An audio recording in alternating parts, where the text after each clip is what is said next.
Hello, everyone, and welcome. I think we're going to get started, so thanks so much for joining us. Today, we're going to be presenting the 8th episode in our webinar series, Organic, Biodynamic, Regenerative, What's Really Healthy for Our Soils. I'll be the moderator today. My name is Camille Dumont. I am the executive director of a small urban farm in Vancouver, British Columbia called Inner City Farms. This is my first summer not farming full-time in 11 years. And part of that is because I am also now the education manager at the Center for Sustainable Food Systems at the UBC Farm. As we begin here today, I'd like to acknowledge that UBC's Vancouver campus is on the traditional, ancestral, and unceded territory of the Musqueam people. And each of you are joining us today from all sorts of different places, near and far. I'd like everyone to acknowledge the traditional caretakers of those lands. And I would encourage everyone at some point to take a moment and situate yourselves in place and ground yourselves in place. Try to understand, I guess, on whose traditional territories you currently reside and where you grew up and who has historically managed those lands. And if you don't know the answers to those questions or whose traditional territory you're on, I strongly encourage you to begin that research and to find out. One way to do that is by accessing a pretty useful website, which is native-land.ca. So I'd just like to introduce our series a little bit here today, and I just want to thank you again for joining of Farm to Globe, Transforming Our Food Systems. It's a webinar series focused on what has become readily apparent not only to our food systems experts, but to the general public, and that's that there are major opportunities and major benefits through some much needed changes in our food systems. So we're here today to explore the most pressing issues of our food systems and to find innovative solutions for some of these challenges. We'll also be focusing on social inequalities that are present in and exacerbated by all of these issues. So very grateful that you're here to join us in these discussions, and we hope that we'll find some ways to drive this action forward and discover what steps we need to take to transform our food systems from farm to globe. I'd like to introduce our official hosts for this series. So the series is presented by the Center for Sustainable Food Systems at the UBC Farm, which is of course sponsored by RBC Royal Bank and in partnership with the UBC Faculty of Land and Food Systems and the BC Food Web. The Center for Sustainable Food Systems at UBC Farm is a teaching and research center. As well as a local to global food hub, working towards more sustainable food secure futures for all. The mission of the CSFS is to innovate from field to fork to achieve resilient, thriving, and socially just food systems for all. The BC Food Web specifically is a web portal, and it's a project that aims to increase access and connection to current research and resource materials. So in addition to that connection, it aims to encourage innovation between farmers and researchers to enable collaborations now and in the future. The Faculty of Land and Food Systems is a world leader in research and in teaching about sustainable and healthy food systems. We're very glad to be part of these groups presenting today. And today, specifically, what we're talking about is organic, biodynamic, and regenerative. What's really healthy for our soils? We're very lucky and very pleased to be joined by Barbara Schellenberg, Corinne Singfield, and Tim Nurbus. They're all here to discuss how the current focus on soil health and soil community is driving a revolution in agriculture. So the way we're going to run this here, just to do a little bit of housekeeping for everybody, is that after each panelist gives a brief presentation, we're going to move to a Q&A period. So that's kind of everyone's chance to get their questions in. If you have questions for specific panelists, please be sure to indicate that name. Otherwise, I'll navigate that through the Q&A myself as the moderator. And the way you get your questions in is to navigate down to the Q&A tab at the bottom of your Zoom control panel and then share them with us. We've got people working on the back end who will help kind of sort through the chat and indicate which questions should come next. There's a feature through that where you can upvote other questions. So if someone else asks a question that you too are interested in, you can just click on the thumbs up symbol and that will help lead that question to kind of greater prominence. And if you would like the opportunity to chat with some of the attendees, the chat feature is available. It is, of course, subject to all the rules of Zoom in regards to inappropriate and offensive comments. None of that will be tolerated today. And of course, folks will be expelled if there's any of that going on. So, of course, the kind of general and consistent warning that if we have any technical issues, please bear with us. We'll do our best to make this as smooth as we can. We're all becoming experts at Zoom now, and that said, there's always some sort of glitches, so please do be patient if there's any issues. All right, that takes care of most of the intro and housekeeping concerns, so I think we should get to it. And our first panelist to present is going to be Barbara Schellenberg. Barbara is the general manager of Pasture to Plate. She's the daughter of founders Jasmin and Felix Schellenberg. And Barbara's also currently the director of the Agriculture Advisory Committee and the Small Scale Food Processors Association. So she has a history as a restaurant owner and a chef, and she's the CEO of Ethical Soda, which is a brewed kombucha line. Pasture to Plate is all about people, animals, and healthy soils. It's certified organic and also practices biodynamic systems. Ranch headquarters are situated in Redstone, British Columbia, and Pasture to Plate, the butcher shop, is located on Commercial Drive here in Vancouver. The bottom line at Pasture to Plate is sustainability for all, healthier lifestyle, ethical treatment, and environmentally conscious. So without further ado, I would like to introduce Barbara and ask Barbara to take the floor whenever you're ready. Okay, I'm not muted. So hello, everybody, and thank you, Camille, for the nice introduction. So I can skip that part. I don't have to introduce myself. As far as Pasture to Plate, there's a couple of little changes from that are not updated. So we are no longer certified organic. And after having been certified for almost 20 years, we decided not to continue that way last year because of a dispute with the certifying bodies, just learning more about how certifying is very, very bureaucratic and different when it comes to importing things versus the standards that we as Canadian organic farmers have to jump through all these hoops, and then things get brought in from China and other places that are completely not up to the same standards. And after finding an unwillingness from the organic certifiers to sort of address that, then we decided to just, keep working on our customer relationships. And really the number one most important thing is, in the end, is just to know your customers and for them to be able to know where their food comes from. And that happens through conversation and sort of one-on-one contact with people, and not because you have some label or sticker on your product. So that was a big change for us, and led to months and months of answering questions for people. But I think in the end we got through it, and yeah, people understand. So when I was growing up, I grew up on the ranch. My parents have been here since 1979 in the Chilcotin, and they both moved here from Switzerland, started ranching, originally conventional. By 2000, they had made the switch to biodynamic, organic, and founded Pasture to Plate. So we're 21 years into that now. I have been a part of it since the very beginning, but sort of very seriously since 2017. After I gave up my restaurant, I have been general manager, and now I also manage our small slaughterhouse. So we have a provincially inspected slaughterhouse. We're actually butchering chickens today, so I'm just taking a break from that to be here with you. So the question was soil and biodynamics and what we do, I suppose. So I think I talked a lot with my dad about this because he's the one who really has dealt with the land here for so many years. And the number one thing he said was to observe, and doesn't matter what you learn or where you study or what you study, every individual piece of land is still very unique. We run into this a lot when we have employees or young people coming who studied agriculture, and then they come and they say, oh yeah, a pig needs to eat this much food, and they keep them on this ration. All of a sudden you go, well, they're losing weight. Why is that? Well, it's because it's -40 out, and they actually need 3 times that much food when it's cold.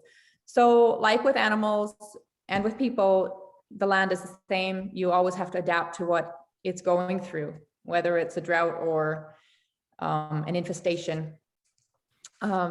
You always want to, be aware of what that is. So that's number one. Studying the native vegetation gives you a lot of clues as to what is in your soil. For example, if you have lots of Indian paintbrush in the Chilcotin, we have patches of Indian paintbrush throughout the land. And every now and then you come across a patch that is bright red and their blossoms are so bright, whereas other places they're very pale, almost like a whitish pink. And where they are bright red, that's where you have a good selenium content. So there's a lot to be learned from what grows there traditionally. And then another important thing is talking to people who have been farming this type of land for a long time and learning from them. You don't have to reinvent the wheel. There's a lot of people with a lot of wisdom and who've been doing it for a long time. When it comes to improving a piece of land, we are always sort of acquiring new properties, and we start from scratch, usually with clearing and developing, and then and that comes after the observation. Of course, you first look what is there and is the land even fine just the way it is. Most of the time we end up clearing it, and then the next thing to go on is the thing that makes the biggest and fastest impact on the land is livestock, especially that being ruminant animals. The four-stomach animals, they're absolutely incredible when it comes to building the soil. They are very climate adaptive, so not much, whether it's hot or cold or moderate, they're not going to die because of a frost.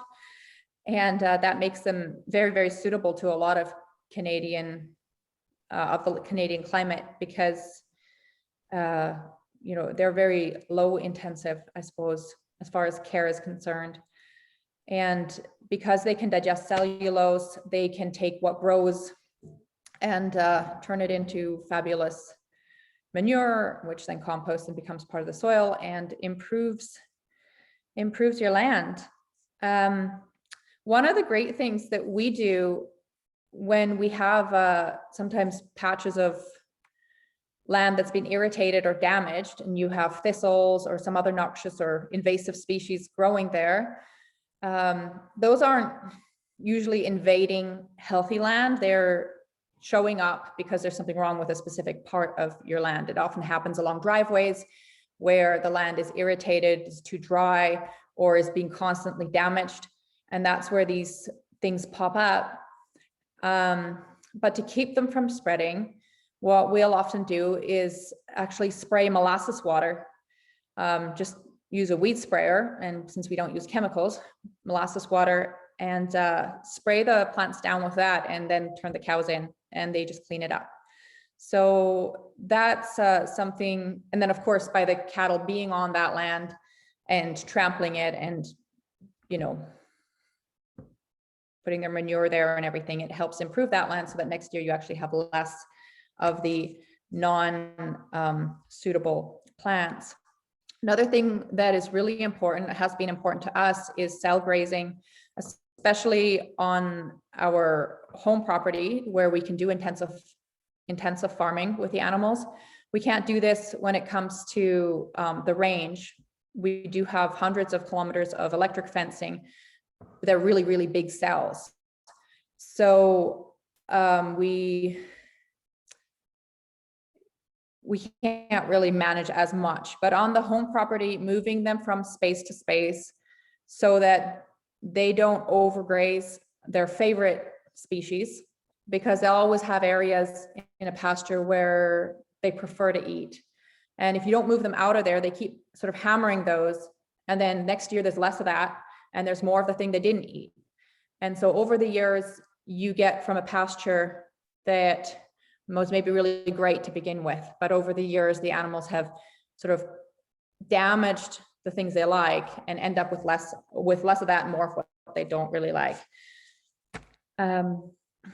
Okay, so then another thing we do is when it comes to haying our land, one of the things is to remove as little as possible. So we don't sell hay. We feed it on the land that it was hayed off of mostly. So we try not to transport it. We bring the cattle to the feed rather than bringing the feed to the cattle whenever possible. We also leave an 8-inch stubble. So instead of cutting sort of down to the roots or close to the roots, we leave 8 inches. That keeps the roots much stronger. You have less die off in the winter. And And of course, you don't have dust blowing away topsoil and things like that.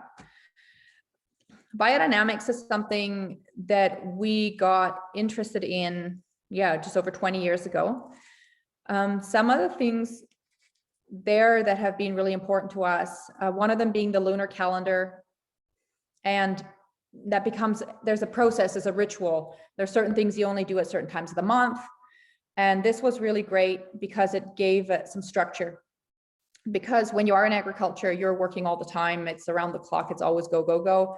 And there isn't really a break. So the Lunar Calendar really was fascinating, especially for my mom, because it gave her a bit of a structure as to what can be done at what time, and then actually having better results. Another thing, of course, there is with the microorganisms, the biodynamic preparations, the Rudolf Steiner preparations that involve all kinds of basically like homeopathic remedies for the land. And we have done those for many years. I have to say in the last few years, because we have been very short-handed, we haven't been doing them as much. So we have been using other things that are a bit easier on a larger scale to make. The biodynamic preparations are very time involved. So there'll be things like you bury a horn that is stuffed with manure and you bury it at the winter solstice. And then you have to leave it in the ground over the winter. And at the summer solstice, around the 21st of June, you dig it up and then you make your preparation. So it's a lot of involvement, a lot of time. So eventually we got interested in the Elaine Ingram Soil Food Web Institute, and she's done incredible work when it comes to compost teas, which are working very much in the same way as a biodynamic preparation. So they're all based off of microorganisms. And with the compost tea machine, it's an aerator. It's a 500-gallon drum. We put in a 15,000 cubic centimeter nylon sack, and in there we have everything from molasses and whey, little bits of leftover sauerkraut, kimchi, soil from all over the property, different things that we want to propagate that are going to improve. Once you propagate those and spray them on the land, you really improve the quality of the soil, and the microorganisms in there can just do so much more. So in a 24-hour cycle, we make 500 gallons of compost tea now, and that's with 24 hours in the aerator, the Elaine Ingram Institute, they say you can 20,000 fold the bacterial count. So it's a vast increase and really amazing. We noticed huge differences when we do that. So a 500-gallon drum will be then trickled out over a pivot, a big irrigation field over 24 hours, and then we start a new batch. I don't know if you can still hear me. Can anyone still hear me? Uh-oh. I can still hear you, Barbara. You can still hear me. Okay, yes, good. I just got a screen thing saying I lost my connection. We've got you. Okay, super. So there's a lot when it comes to microorganisms, and really that's the foundation, whether it's manure, whether it is whatever that's going on to the land to improve the soil. You need water, you need raw materials, and the microorganisms do the work. They make it all happen. They are amazing for retaining the water that naturally rains or comes to the land with floods or anything. The microorganisms are really fundamental. And the more you can do to have a rich microorganism base it's really going to make your soil. My parents took a course with a Master Cho, and he does a product, or I guess he teaches a course called IMO, and he's based in Hawaii. His whole theory is based off of the idea. He says, when a rich man is looking for a wife, he will do better to choose a poor girl from the village rather than one who grew up in a good household. And so he applies that and says it's the same for soil microorganisms. He said, when you go to the hilltop and you go to like an arid and distressed place on your property and you take some soil from there and bring that onto your land, those microorganisms in that soil are used to working really, really hard to survive. And so when you bring them into a more rich environment, they just explode and they do really, really well. So his, I suppose his research is based off of also propagating microorganisms, but a lot of it is with taking things that are from an arid or tough climate and bringing them into your farmland where they're going to be more easily cared for, and reaping the benefits from that. Another thing that we use a lot of on our ranch to improve the soil is things like fish fertilizer, and that is from Teruo Higa in Japan. He ran the Effective Microorganisms Research Institute and has a, think back from 1982. So a really, really good base of work and amazing research. And those are all things that you can do yourself. So it's not money going out, you're not buying fertilizers, you're not having a huge investment. It's actually stuff that you can do yourself. So I think that is my time.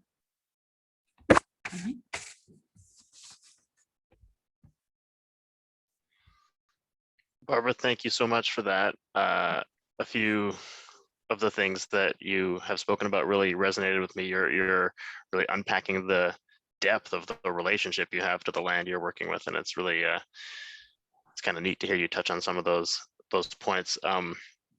You mentioned speaking to old farmers from the area, and folks that have been working that land for a long time. And when I began farming, I recall someone kind of an older grower explaining that the best fertilizer was your own shadow, which was an implication that the more time you spend on site and the more you understand the native plants and the wind and the rain and all that, the greater you're going to succeed. So thanks for that. That was really great.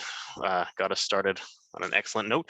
Just want to kind of remind anyone who does have their mic on to please mute, because we did have a bit of shuffling noises there, but nothing too bad. And I think what we'll do now is introduce Corinne. So Corinne Singfield is going to be our next panelist and our next presenter. Corinne is a regenerative agriculture consultant. She's a farmer and also a researcher. She is the board director at Organic BC, as well as the Investment Agriculture Foundation of British Columbia. Corinne holds a master's degree in soil sciences from UBC and studied the developing land management strategies for farmers, looking at ecologically sound ways to veer away from farm intensification and back to integrated livestock, crop, and perennial systems. Corinne's been a farmer for almost 2 decades, has a deep commitment to creating integrated and closed-loop agricultural systems that merge both production and ecosystem functions. So with that, Corinne, when you are ready, please take the floor and begin your presentation.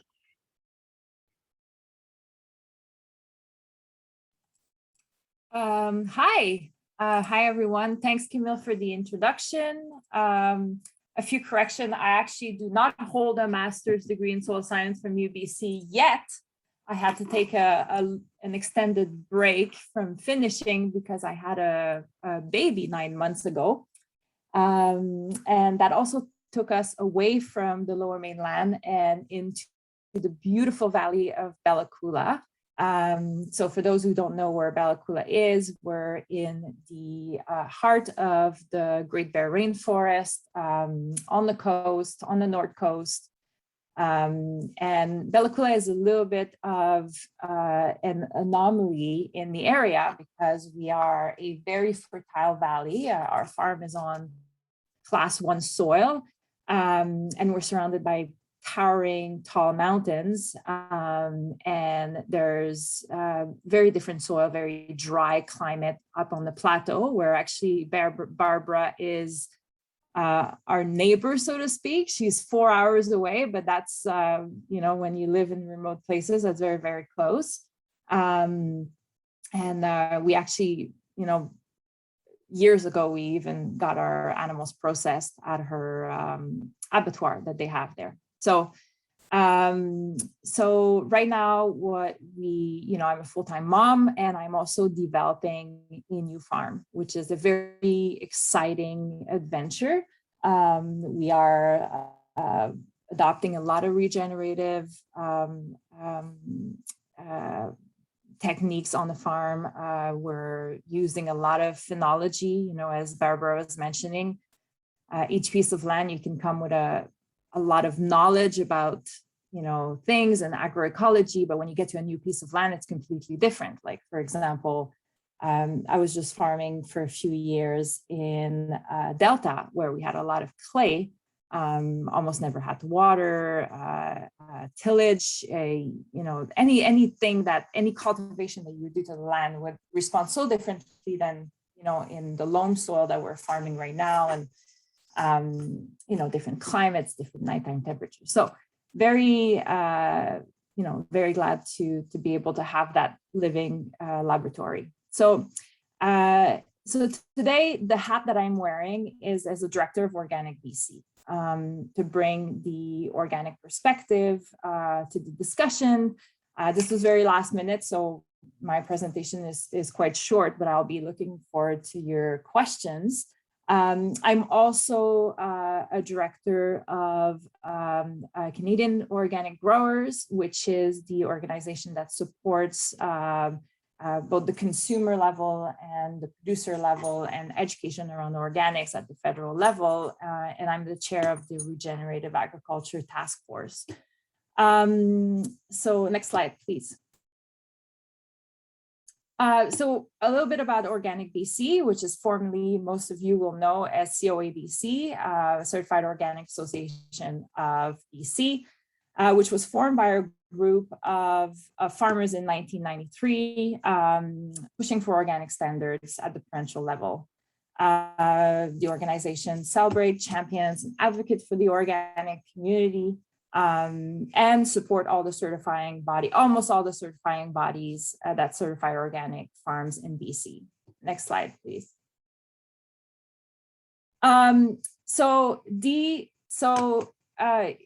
In recent years, and even more now than ever, I think the conversation is very timely, because regenerative agriculture has been a buzzword that's used more and more, and more people are talking about it. Consumers are asking for it.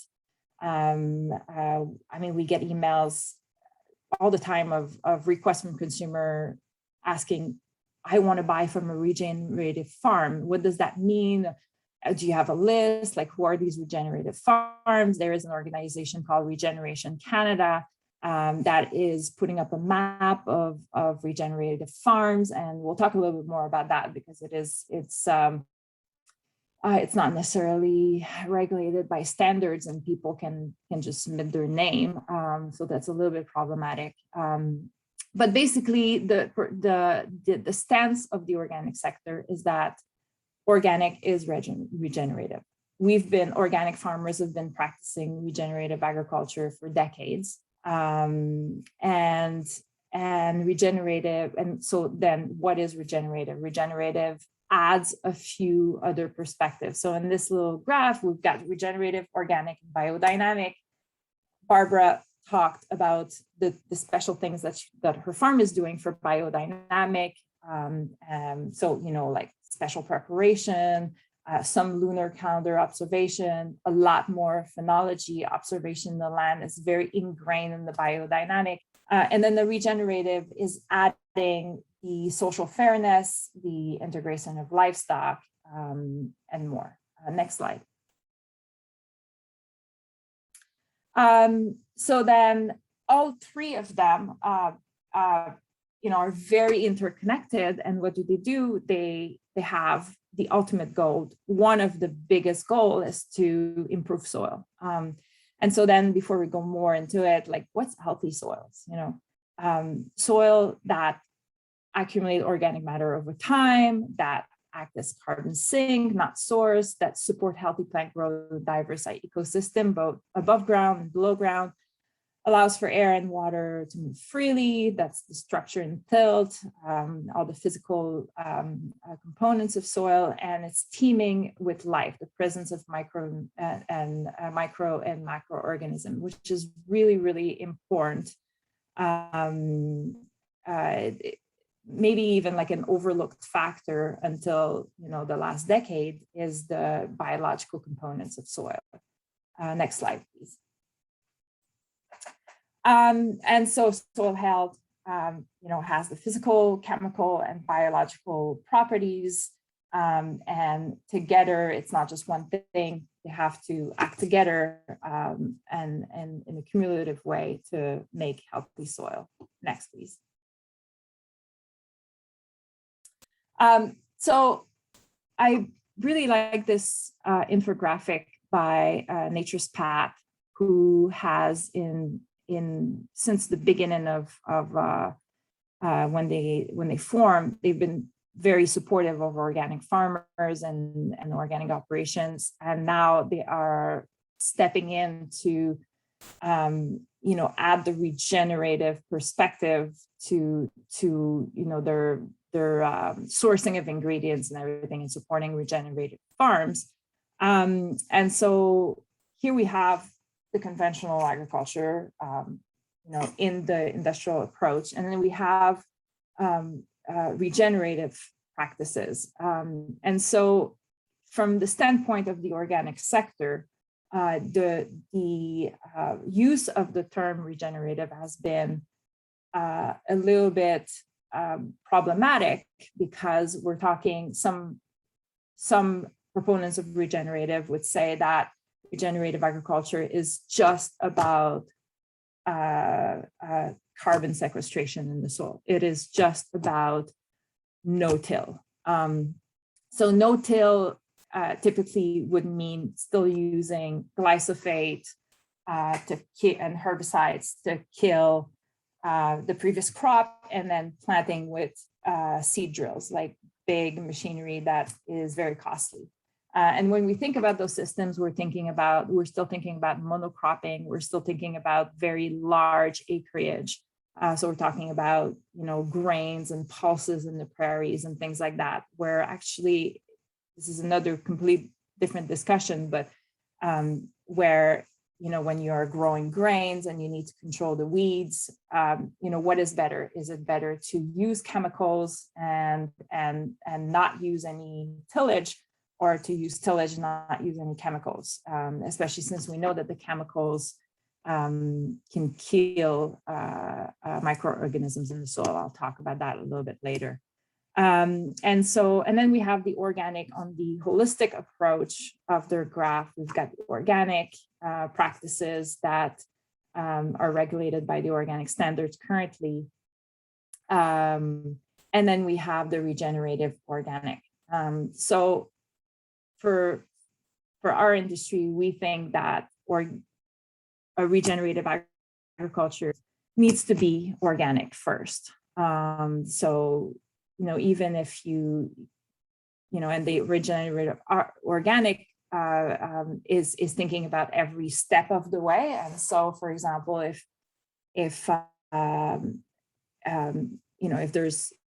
there's in the production line, in your sourcing of ingredients, if some things that you're using on your farm are harmful along the supply chain somewhere else, like chemical fertilizers or anything like that, then are they really regenerative, right? So regenerative or organic in that sense means closing the cycles where you're using a lot of the resources that you have on the farm, so that you're producing, if you need nutrients, you produce them on the farm as much as possible. You are observing the carrying capacity of your land. You don't put too much animals, you don't put too much nutrients, and things are refined over years. It's human scale agriculture. It's not an agriculture that is driven by technology necessarily, or big implements or things like that. It is something that we've been practicing forever, and that we're just like reconnecting with. So in that sense, then we have two different school of thoughts that are kind of clashing about what is regenerative, and that word is being thrown around a lot, and it's very problematic. So there is the side that thinks that regenerative agriculture is connected with technology, that we have to collect data on farm, and we have to calculate carbon sequestration and everything else. And then, there's the more holistic view of it being more small scale, being more integrative, being a very diversified farm. So it's a big conversation. Next slide, please. So recently there is a big meta study that came out in June that looks at, I think, 400 different studies on organic agriculture that basically determine that the soil organic carbon is affected by organic amendment, conservation tillage, cover cropping, inorganic farming systems. Next slide, please. So some of the main findings, and it's great to have this study for the industry to be supported in its claims that they've been, we've been saying that for years and years. But basically, the main findings of that article was that best management practices in organic farming improve soil organic carbon concentration by 18%. They increase microbial biomass by 30%, and organic amendment and conservation tillage have net positive impacts on soil organic carbon concentration. Next slide, please. And then conventional agriculture can have devastating effect on soil health and degrade soil. And that if you use several of the best management practices on your farm, then you're enhancing soil improvement a lot faster. Next slide, please. And then there's other studies like this one that found that fungal and bacterial biomass ratios are increased when you're using organic amendments as opposed to inorganic fertilizer. Next slide, please. So what are some of those organic practices? We've got cover cropping, organic amendment type, tillage intensity, crop rotation length, and diversity. These are all mandated by organic standards. Next slide, please. And then what are some of the regenerative practices that we're talking about? Well, we're talking about not leaving land fallow, leaving soil covered. The more roots and more diversity of roots associate with different microorganisms in the soil and increase that biodiversity. Use of legumes and grasses in crop rotations, conversion of marginal farmland to perennial grasses and trees, the use of rotation grazing and high-intensity short-term grazing. Very important to have animals on the farm. Planting of shrubs and trees and windbreaks, and the restoration of wetlands. Next slide. So in recent year, there is a regenerative organic certified standard that just came up and devised a bunch of new standards for farms to be certified in. And we're just starting in Canada to see that standard. And they right away from the start paired up with organic, saying we're working with farms that are already certified organic. So if your farm is certified organic, then you can go the next step and certify your farm regenerative. Next slide. I'm out of time, but that's the last slide.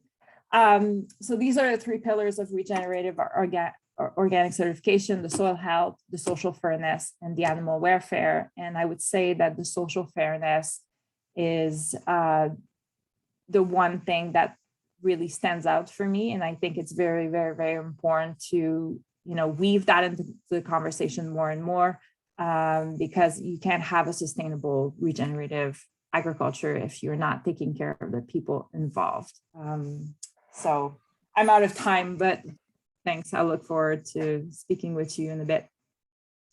Corinne, thank you so much. It's really yeah, it's amazing how much you bring up and how much we kind of feel as farmers that you really have to know kind of everything in order to do a good job. So that's kind of impressed by just how much you're reaching into there, and I'm looking forward to how some of the questions directed at you kind of help you unpack and go a little bit deeper on some of the issues you brought up. So thanks for that. That's most excellent. In the interest of time, I think we will now proceed to our next presenter. So thank you so much, Corinne. And our next presenter is Tim Nurbus. So he'll be our final presenter today. And Tim serves as past chair on the Soil Conservation Council of Canada and sits on the Soil Carbon Advisory Committee in Saskatchewan. Tim has served as the president of Saskatchewan Soil Conservation Association and as chair of the Western Applied Research Corporation at the Scott Research Station. He has spent 5 years with the University of Saskatchewan and Agriculture Canada as a pedologist on soil survey, and Tim provided pedology expertise on the boreal ecosystem and atmospheric study in northern Saskatchewan. Also spent 10 years as extension specialist with the SSCA promoting conservation agriculture. Tim obtains his Master of Sciences in Soil Science from the University of Saskatchewan, and presently his wife and he operate NRG Farms Limited, a mixed farming operation in Northwest Saskatchewan. So with all that as an intro, Tim, I'm going to ask you to take the floor when you're ready to and provide your presentation. Thanks so much. All right, thank you, Camille, for the introduction. And I'm going to turn off my video just to make sure that I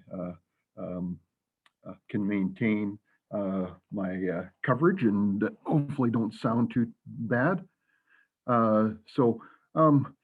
Again, thanks for the invitation and be included in today's discussion. I have a passion for soils and believe soil is society's greatest resource. We operate our farm called NRG Farms just east of Lloydminster on the Alberta-Saskatchewan border, and it's also along the Battle River watershed. Next slide. Now, what is soil? Basically, a medium for plant growth. It plays an important role not only in maintaining clean water, but also clean air. And research, as I was part of a major project on the prairies, that we can actually sequester significant amounts of carbon back into our soil. Because in Saskatchewan, if you're not aware, with agriculture, we basically burn through about 50% of our organic matter over the last 100 years. And over the last 20 years, when we've seen a movement to significantly less tillage, we've been able to actually sequester significant amounts of carbon. And we are being able to do that year in, year out, and making significant benefits in terms of building our organic matter back again. The soil also has a significant role in biodiversity, and many argue healthy soil goes hand in hand with healthy people. Next slide. So erosion. Farming practices of the past have not been kind. This is some photos from the 1930s when the prairies were adrift and erosion was the name of the game, and a number of programs were initiated in the 30s as a result of the erosion that was occurring from the original practices. Next slide. But erosion has played a significant role throughout our history. This is not the 30s, but the 80s.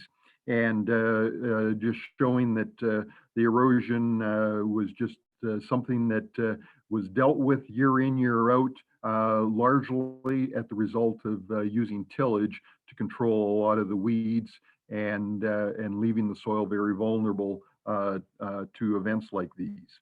Next slide.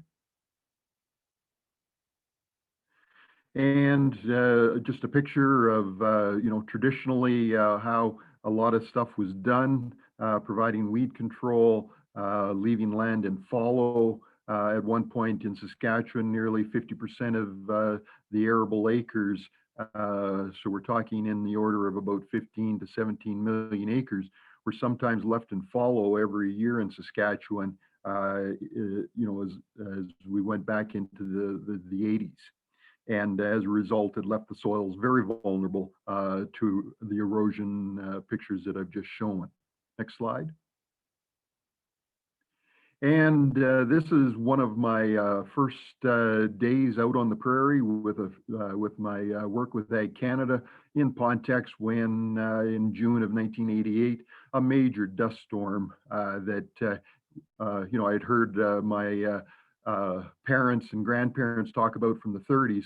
Well, it was came to light in 1988 while I was working down in southern Saskatchewan. Next slide. But wind erosion, tillage also leaves the soil extremely vulnerable to water erosion. And where do most of these sediments end up? In rivers and streams. And so the main thing, not only is tillage bad for the wind erosion, but water erosion becomes a major hindrance as well. Next slide. So what is the importance of soil? It's an important strategic resource. Empires of the past that didn't manage their soil were largely vanished because they weren't able to feed their population. And the plow and tillage, basically one of the most destructive tools that man or humans have brought into agriculture, leaving the soil very vulnerable. It's similar to when a hurricane or a tornado hits a city, to all the bugs, the microorganisms, and other types of animals and everything that live in our soil that just is a very destructive force that hits these areas when we use tillage. Next slide. So on our farm, we stopped doing tillage 25 years ago. We grow a variety of crops. We've dabbled into intercropping, and we avoid various pesticides such as insecticides and fungicides as much as possible, except when there's emergency situation that we have to address. We also have livestock cattle operation on the farm, and we do both rotational and intensive livestock grazing, which is very important and we feel is an important part of the farm. Next slide.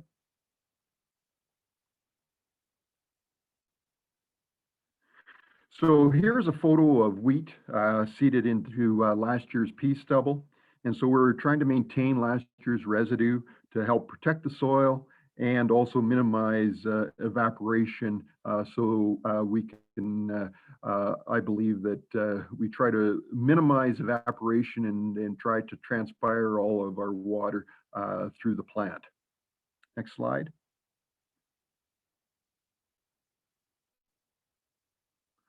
Here's canola seeded into last year's wheat stubble.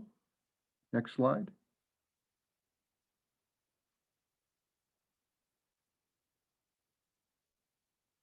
And just a little bit more close-up of the stubble and the canola plants.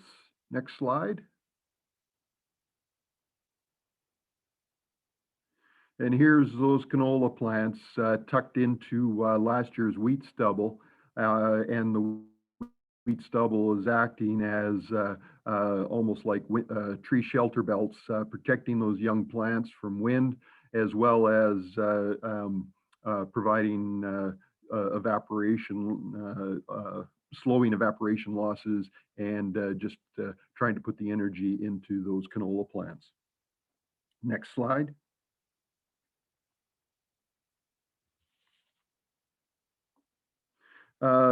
We've also done intercropping, and we've had fairly good success doing so, where we'll grow yellow peas or peas with canola.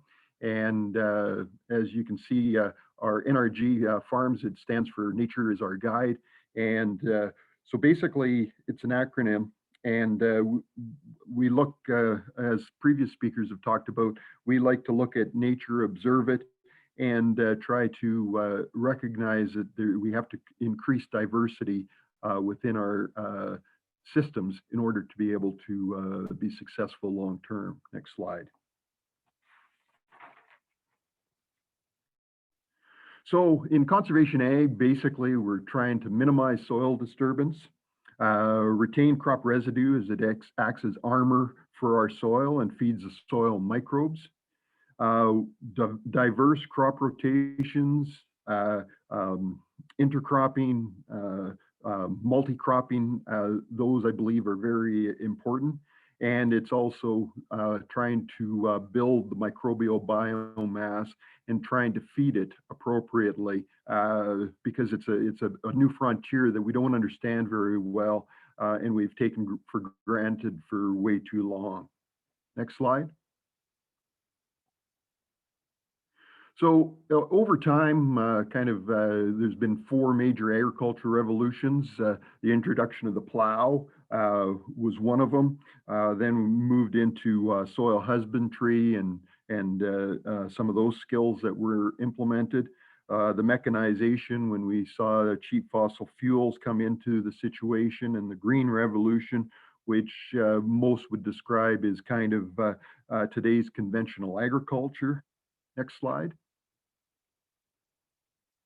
And one thing I like to is that soil health, I like to call it the 5th revolution, where soil health is at the essence of our agriculture practices. And depending on what it's called out there, there's lots of different names for that are flowing through the media and across the web. And but basically doing practices that are for the benefit of our soil. Next slide.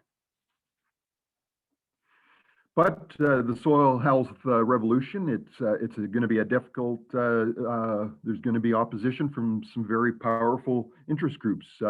For example, if somebody is selling tillage equipment, they're going to not want to lose that part if we're saying no tillage. So they don't like to give up their share of the pie without a fight. But we definitely need a new paradigm, and soil health has to be the focus. And I am supportive of putting a value on carbon so that we can recognize the importance of it. Next slide.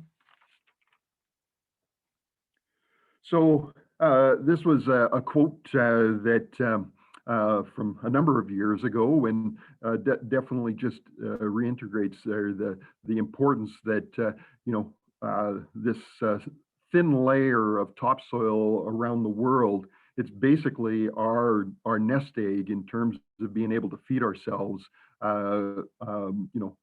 today as well as into the future. So we must take care of it. Forward. Next slide. And the value of a soil researcher, Ratan Lau, that put the value of carbon at $120 a ton, significantly higher even what it's estimated to be today. Next slide. So like our movement away from tillage in the 90s, that wasn't driven by government, that was driven and fueled by individual farmers. And I believe that's what this next soil health revolution is as well. And I don't really care too much exactly how we describe it. Anything that we do that makes the soil healthier than it was yesterday, to me, is important. and exactly how we describe it can be described in a number of ways. But it's important that we keep soil as the foundation, that we always want to make sure that it is moving forward in terms of the health of our soil. Next slide. So just another quote that often one of the biggest obstacles to change is between our ears, and participating in these types of sessions as well as other conferences opens our eyes and our ears to change, because the only constant in life is change, and we want to make sure that our changes are successful and move society forward. Next slide. So thank you, and just a couple of my handles for any further contact, and look forward to any questions. Thank you.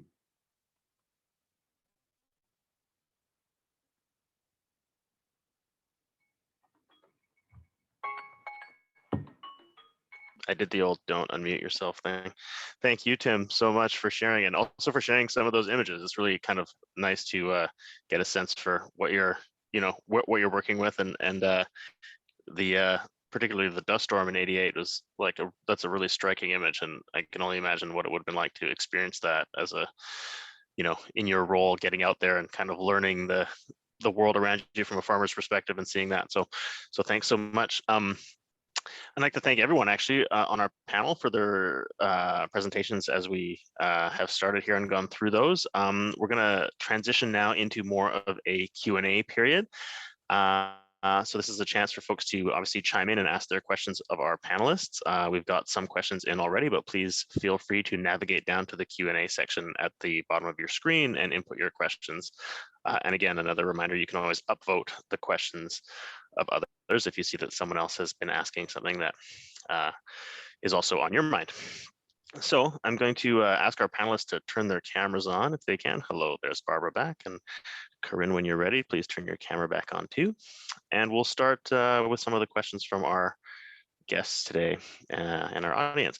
So the first one we're going to jump off with is in reference to this past summer and the record-breaking heat that we saw, certainly in some of British Columbia, but elsewhere as well, and the drought and lack of rain that we all kind of lived through.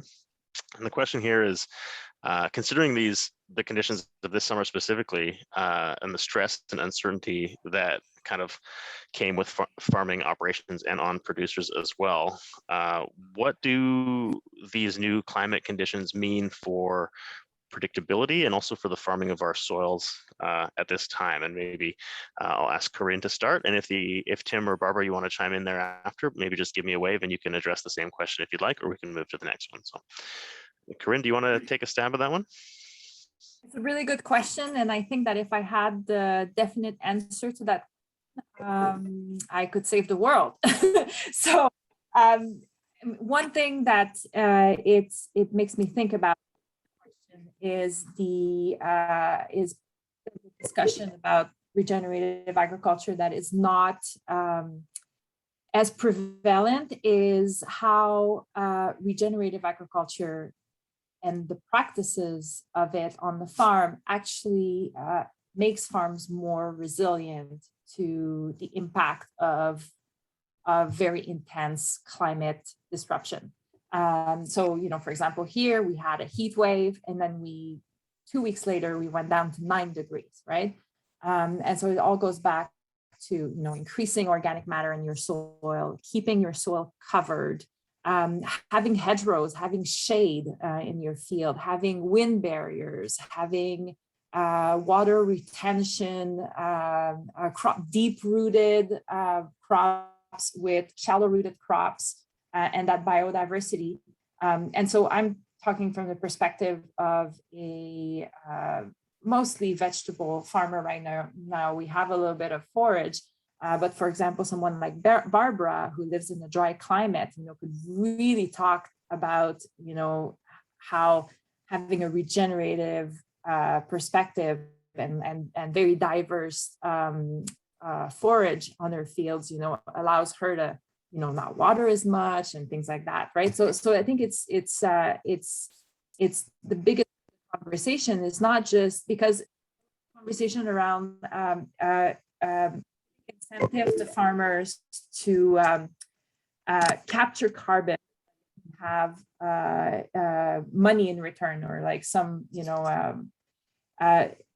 but I think that the biggest impact and the biggest motivation is having fields that can actually be resilient when there is extreme climate events. Thanks for that, Corinne. Tim or Barbara, if you'd like to chime in on that question, basically just the changing climate and realities of climate change and how that affects our soils. Is there anything specific you'd like to kind of mention that to kind of dovetail with Corinne's answer? From my end, oh, sorry. From my end, it's, the more the more topsoil that we have, the more hydration that the soil retains. We get a good runoff early in the spring. Snow melts, and when that runoff, like the melting snow, all just disappears, then you don't have much left over. So what we do very actively is build ponds. So that's building like retaining walls and dams throughout fields where the water from the snow melt is retained, so that throughout the summer, that water keeps seeping out into the field. And that makes a huge difference. It was great this summer actually to see back in June when the heat hit, the cows and the calves were all standing in the water. They were all in the ponds trying to cool off.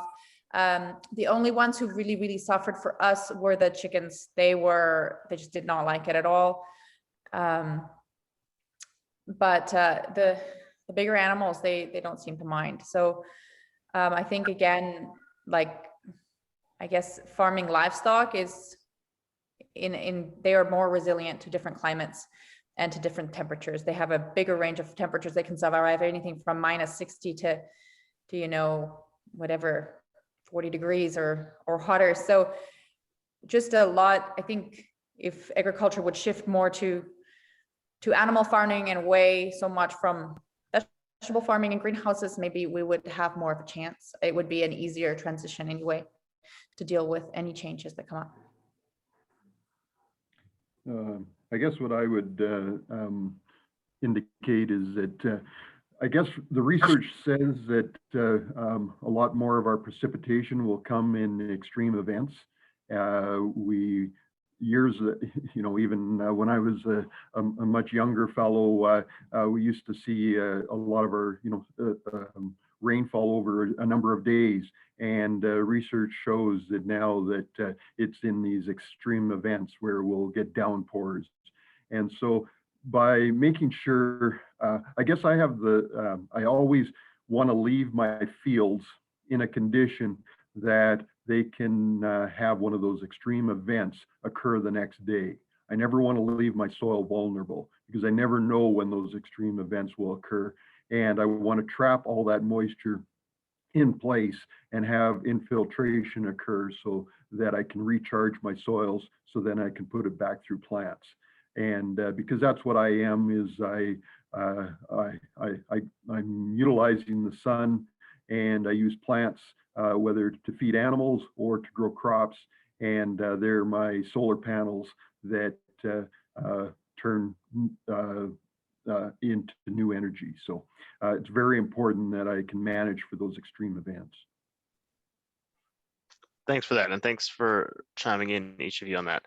The sort of, as with all climate discussions, that balance between preparation, mitigation, and adaptation, and all those things. And in this realm, obviously very specific to your operations, but I think those themes run through. So certainly no end of challenges and also opportunities in that way. One question here I just want to jump to is about, it's basically asking about the barriers that growers are facing who want to transition away from industrial and conventional agriculture. So I don't know if we'd like to do just a quick round on that. I don't want to spend too much time on each question because we do have quite a few, but if you could touch on some of the barriers that you have personally experienced, if you made that transition in your own work, or if you've seen, folks go through that as well. Maybe we'll do the same order. We'll start with Corinne and then do Barbara and Tim, and just kind of speaking to, growers and folks who want to get into regenerative work that are coming from a different paradigm? So I guess I'll just say that there is an adaptation period. There's a transition period that can be a little bit rough. You know, there could be lowered yields for a little while your soil, it's kind of like your soil is addicted to the chemicals, or it doesn't have the biological activity needed to self-fertilize your crops. You're going to have a lot of weeds and things like that, and so it's a slow process that can have tremendous return in the long run. But for example, we have you know, I know farmers that are now doing organic no-till or low-till, and they can say, you know, there was like 2-3 seasons where it was very, very challenging, you know, until you reach that balance. So I think that's one of the biggest obstacle is to have that long-term perspective. We're very short-term thinkers, you know, like return right away, whereas it's like, well, you're making this sacrifice to have eventually more yield in the next 5, 10, 20 years. So.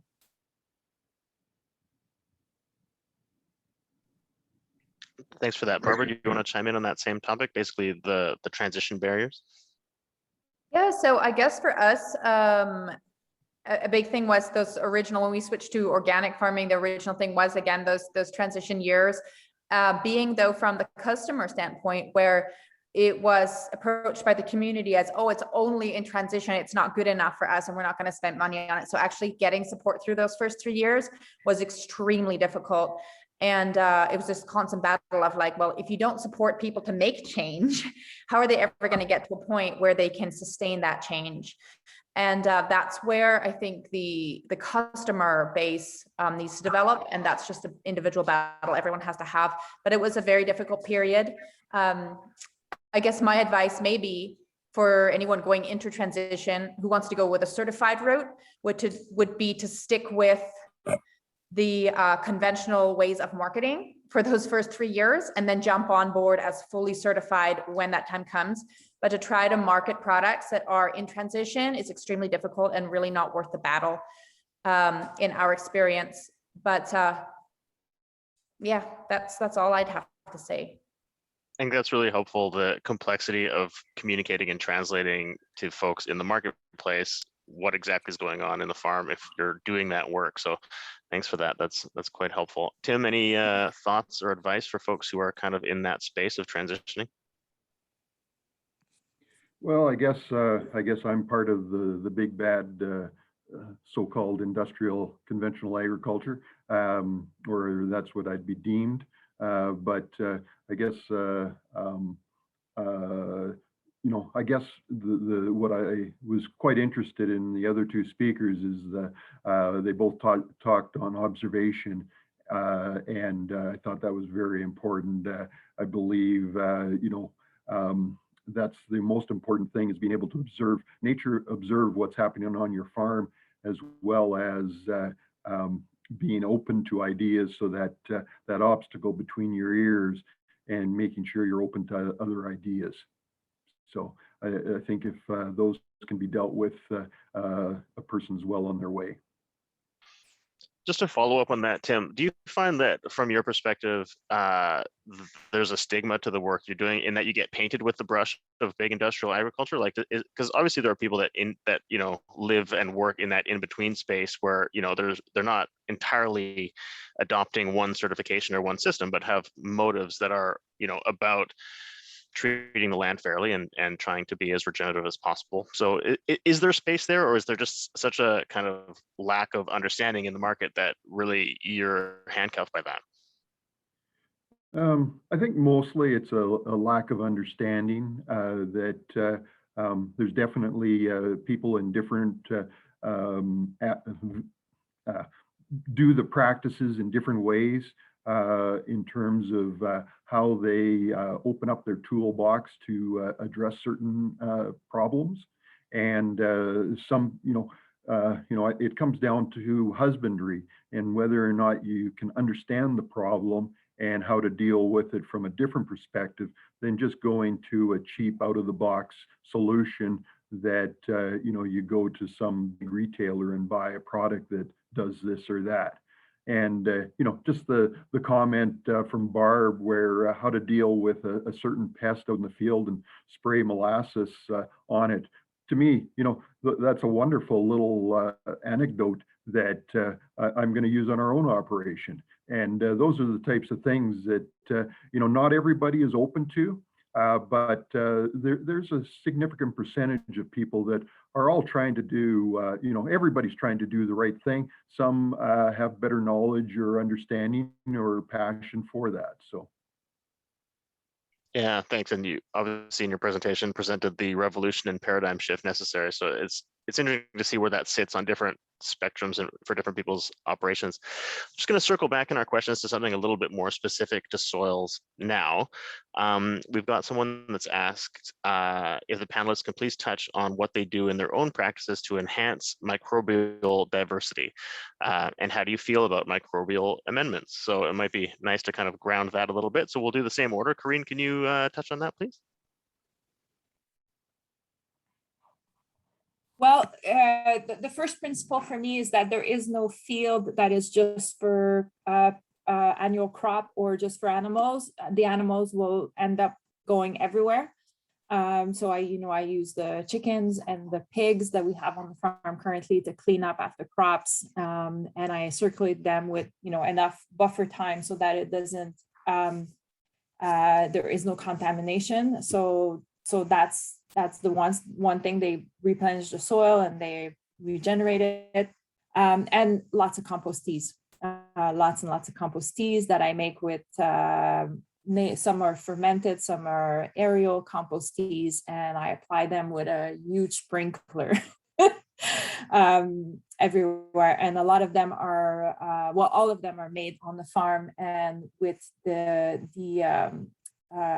microorganisms are collected in the forest, the fungi and the microbes, and then we grow them, and then we feed them, and then we activate them, and then we spray them. So they're all native. They're not, I don't buy them from faraway places. I don't bring anything that is not an indigenous species to the farm. So yeah, that's what we do. And we keep the soil covered. Soil is covered all the time. So right now in our greenhouse, there isn't a single inch that is not covered with a clover. So.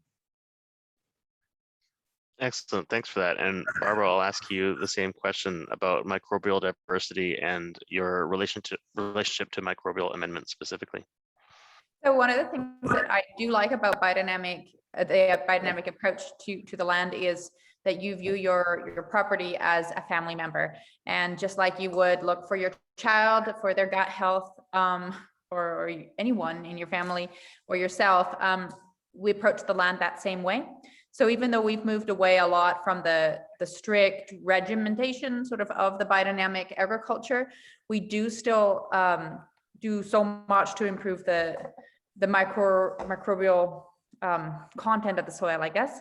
And like I talked earlier, was like the compost teas, the effective microorganisms, and then the Korean preparations that involve also bringing in different native species. But I think if someone were to do their research and you have a small property and the funds to bring in microbial amendments, and you don't have the time to do it yourself, like a lot of people buy sauerkraut and kimchi because they don't have the time to make it themselves. So better than not doing it at all, I imagine. If you're going to use some kind of amendments that you've purchased, whether it's a fish fertilizer or something alive, then I'd say it's still better than not doing it at all. Excellent. And Tim, same question to you, please. Just had to remember to unmute. Sorry. I guess we don't add any specific out of the box or type of product microbial amendment. I guess on our operation, one of the important part of having the cattle herd on the operation is the benefits that I've seen from that. Our cattle are basically outside year round. They never come to a concentrated area. So on our cropland is where winter grazing, winter feeding will occur. And so we get the cattle droppings and other amendments that way. And I guess through our intensive grazing is probably one of the things that I've noticed the most in terms of how productive those forage stands are where we do our most intensive grazing, and where time and rest all play important parts. But I still think our microbial populations, it's one of those things that we know more maybe about space than we know what's under our feet. So being able to understand them, and I think that's going to be a wonderful frontier as we move forward. An excellent call out to the soil scientists among us. Yeah, I think that's going to be much more interesting. Certainly in my opportunity to do graduate work at the Land and Food Systems faculty, the soil science crowd was always the one that I found most intriguing. It wasn't my discipline, but such an amazing realm for research and new research. I'd like to shift gears here a little bit, reflective again of some of the chat questions. We've got someone here that actually is referencing something Corinne mentioned in her presentation, and that's specifically about social fairness and social justice. And I guess the ask here is that our panelists discuss a little bit where they see this work in sort of social justice being proactively done within the community of farmers and growers, and if they have any specific examples of what seems to be working well in that realm. So Corinne, I'll start with you on that, if you can, just touching on some of what you brought up in regards to social sustainability and social justice within the farming paradigm. Am I muted? No, okay. Well, it all starts with the farmer themselves. So anyone who's familiar with farmers knows that, we work way too much. And, like your farmers are producing wonderful food at the expense of their health sometimes and their family life and everything else. So that starts with that. And I think that having a certification like the Regenerative Agriculture certification that specifically addresses that. So we're talking about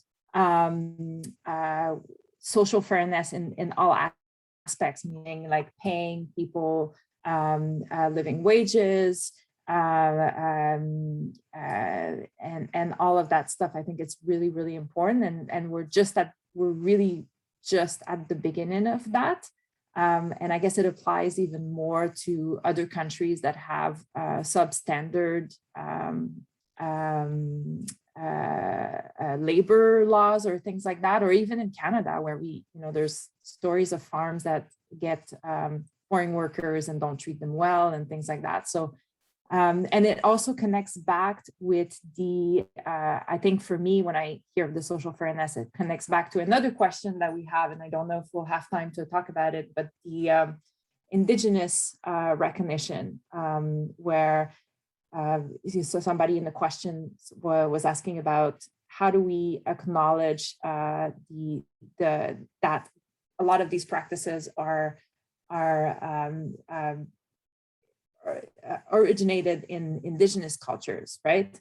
And I think that for me, I would take that even further. I think that's the biggest difference between the Indigenous perspective on agriculture and food is the commodification and the ownership of land and all of that stuff, right?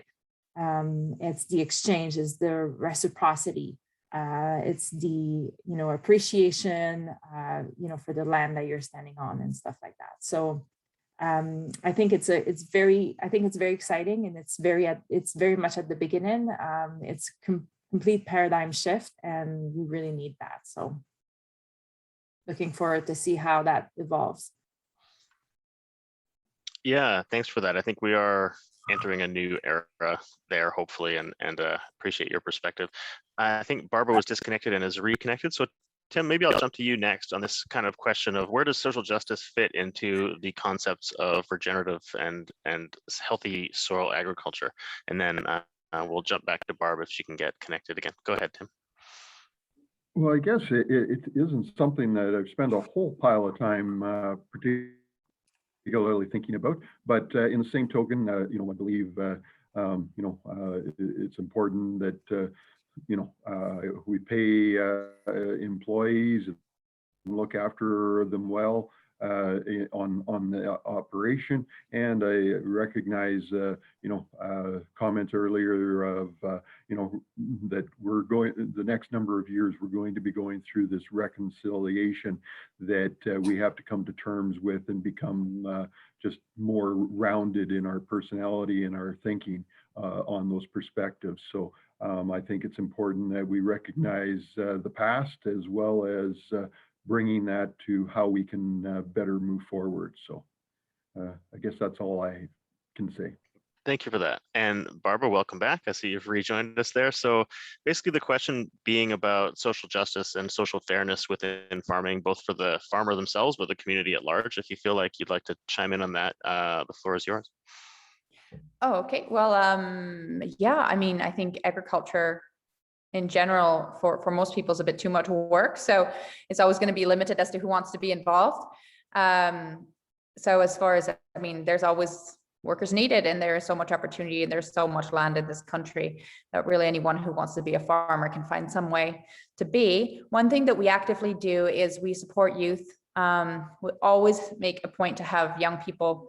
They usually come when they're around 16 and try to get 4, 5, 6 of them every summer, split between the Vancouver store and the ranch and the restaurant here, to get them to get a foundation in working with their hands, being entrepreneurs. I personally coach young people through their first business plan and get them started up and everything. So the skills of being self-sufficient, to me, that's the biggest thing we can do for social justice, is to have people who are self-sustaining. As much as we want our land to be sustainable, we also need people to be. So that would be all I have. Thanks for that. I think it's an excellent question that I'd like to touch on myself, just having been a farmer for over a decade and sort of feeling like, farmers are taking on climate change and soil health and animal welfare and all these kind of larger issues. And then, as has been mentioned, I know it's kind of a realm of borderline workaholics and folks who are, always at work. It's an identity. And that said, I don't think that we want to go to a grocery store and pick up some food and know that there's social injustice woven into the production of that food, and to be on the consumer end complicit of, in a system that is exploitative in that way. So I think it's really important that non-farmers get involved with the education of the consumer, and also with basically, the understandings of the machinations of the farming system and what it takes to get that food into our fridges and our bellies. And I think that there's ways to do that that are more just than others. And I think that it's great to know and see that farmers are doing that themselves, but also to to put social justice entirely on the shoulders of producers, I think is really a scary thing for those of us in the field. And also, I think, responsibility we all have to reckon with and work with, but it needs to be a more holistic and communal sort of, I think, challenge taken on by folks in a bunch of different sectors. So that's my little editorial comment on that one. I think we're gonna, just in the interest of time, we're gonna actually hold the questions there. There will be an opportunity to get questions to panelists here through other ways of communication, but I think we're gonna wrap up relatively shortly here, and I don't want to squish anything. There are some more good questions coming in, but at this point, I think we'll transition to a bit of a wrap up. So basically, I want to provide an incredibly big thank you for our panelists and our presenters, Barbara Schellenberg and Corinne Singfield and Tim Nerbus. I hope I got your names right. Really great to hear what you guys are up to and how you're engaging with these issues. So thank you so much for taking the time to share that with us today. I'd also like to send a quick shout out to the folks who are working behind the scenes to make these webinars happen. So that's Melanie Kuxdorf, Mairead Norton, and Julia Taylor, who have been dealing with all the tech and all the organizing. So thank you so much. This is, of course, a series, so we have another episode next week, and that episode will be titled From Lab to Field, Genomic, Microbial, and Biochemical Studies, and that'll be on September 9th in the same time slot from 11 to 12:30. So what I'd like to do is ask all the folks who have been on the webinar here to provide some feedback. There'll be a directly activated short survey about this session that will come in after the webinar. So we'd really appreciate if you're able to fill that out and let us know, what worked and what we can do better at. Please do also visit us at the ubcfarm.ubc.ca if you want to check out what's going on at the Center for Sustainable Food Systems or connect with the farm in any way. We'd like to, again, thank everyone for participating, both panelists and guests as well. So on that note, seeing the time, 12:28, not bad for a 12:30 finish. If anyone does want to connect with our panelists in the future and have more information, I'm sure we can figure out a way to connect you through email and so forth. So thanks again. Here we've got some of the contact information up. So feel free to take a screenshot, or if you'd like to connect with us, they will be, of course, posting this webinar on YouTube in the near future. So you can always revisit any of the information. So big thanks to everybody. And on that note, we'll call it a webinar. Thanks so much. Thank you.